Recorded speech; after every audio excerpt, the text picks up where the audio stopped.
Pengurus PJSI Kota Bogor terus mematangkan persiapan para atlet prioritas menjelang pelaksanaan Porprov Jawa Barat 2026 yang dijadwalkan berlangsung pada November mendatang. Sekretaris Umum PJSI Kota Bogor Yudi Wahyudi menyebut, hasil dari sejumlah kejuaraan nasional dan provinsi yang diikuti para atlet belum lama ini menjadi barometer penting untuk melihat peta kekuatan atlet judo khususnya di Jawa Barat. Menurutnya, para pejudo Kota Bogor hampir selalu mampu menorehkan prestasi terbaik di setiap kejuaraan yang diikuti.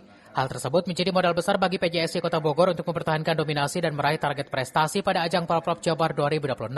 PJSI Kota Bogor menargetkan mampu meraih 10 medali emas pada ajang olahraga bergengsi tingkat Jawa Barat tersebut.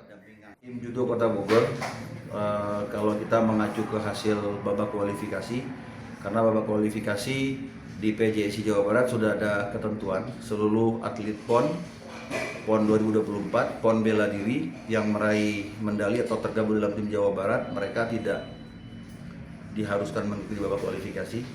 Kalau kita melihat dari hasil PON 2024 Aceh Sumut, PON bela diri Kudus 2025, Kota Bogor menjadi kontributor terbesar. PJSI Kota Bogor berharap dukungan dari pemerintah dan masyarakat dapat menambah semangat para atlet dalam menorehkan prestasi dan mengharumkan nama Kota Bogor di tingkat Jawa Barat. Dari Kota Bogor, Cevi Suryadi melaporkan.